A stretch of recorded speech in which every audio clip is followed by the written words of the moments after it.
Hi, and welcome to Amazon's virtual Kids Week to visit amazing animals.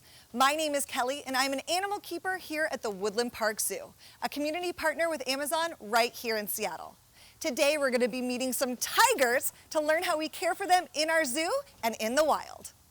Hi, my name is Christine, and I'm a keeper here at Woodland Park Zoo, and my coworker here is Peter. And today we're standing outside the tiger exhibit, and we have Bumi here for you. Bumi is one of our male Malayan tigers, and Peter is working with him doing some training. And this is what we do with our tigers to help bond with them and to help teach them to do things that we need them to do when we need to check out their bodies. So we can have them lay down, and that's what Bumi's doing really well right now. We can also have them do a target, which is what Peter's holding up right there towards Bumi's face, and Bumi's supposed to put his nose on the target. There he goes, and then he gets some milk, and that's his treat that lets him know that he did the right thing. And that target lets us put him into different positions so we can check his body. He also knows how to open his mouth. He'll sit. He's not very motivated this afternoon, though. Let's see if he'll open. There he goes. He opened his mouth a little bit. There. So that lets us check his teeth without having to put him under anesthesia, which is much better for him and the rest of the tigers that we have here. Bumi is a 10-year-old male, and he weighs about 284 pounds, and he is our biggest Malayan tiger here. We have one other Malayan male tiger named Olan, and Olan is in a different area while Bumi's on exhibit, and then they get to switch. So Olan will be out on exhibit in a couple of days, and Bumi will be in a different area. Bumi's very relaxed today. The Malayan tiger is one of the smallest subspecies of tigers. So at 284 pounds, he might seem quite large, but an Amur tiger can get up to almost 650 or 700 pounds, so almost 3 times bigger than what Bumi is here. Bumi eats about 7 pounds of meat every day. He is a tiger, and tigers are cats, and cats only eat meat, so that is what he gets to eat every day. The milk that he gets here is just his treat. We'll also feed him chunks of meat too, as a treat. He's very talkative. He likes to chuff at his keepers. Chuffing is the sound that tigers make. That's their friendly sound. It's similar to a purr, but it's made in a very different way. And big cats can chuff, but they cannot purr. So small cats, if you have a cat at home, they make that purring sound. And this tiger can't make that sound, so they make the chuffing sound. It's kind of an airy sound that they make with their lips. I am not a good chuffer, so I'm not going to try to demonstrate myself. But Bumi will usually chuff at us. He may have chuffed when he first came up to this area here.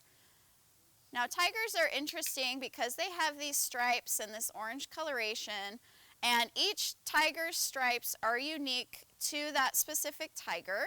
So they're like the fingerprint for the tiger. Another interesting thing about the stripes is it's also matched to the skin. So if we were to shave Bumi, he would still have the same stripe pattern. You'll also notice that on the backs of Bumi's ears are these white spots, and these are left over from when he was a cub.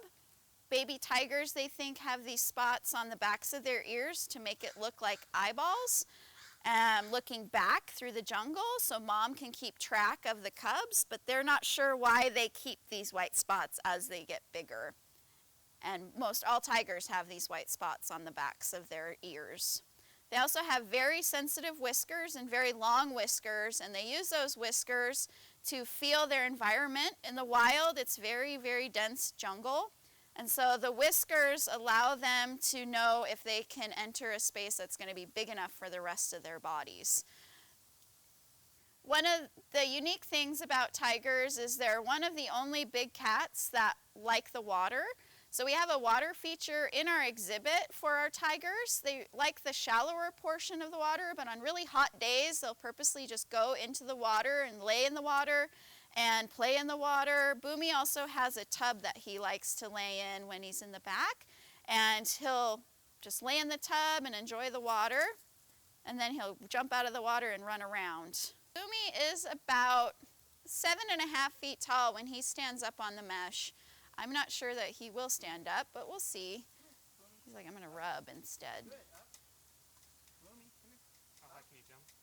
There. So Peter's over 6 feet tall, and Bumi's just standing just at the right height to get that milk. But you can see he's about eye level with Peter, but his back feet are a little bit back from the mesh. So he could probably jump up to 12 feet.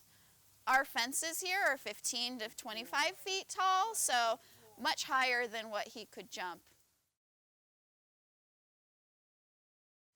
This is a nice behavior for us to see his underbelly. So if he has any injuries on his chest or his stomach, we can see that. And then we work with them to be able to spray things on the belly or the chest in order to do any kind of medical treatments we might need to do. This training also allows us to position them in order to give vaccines without having to put them under anesthesia and go to the animal hospital.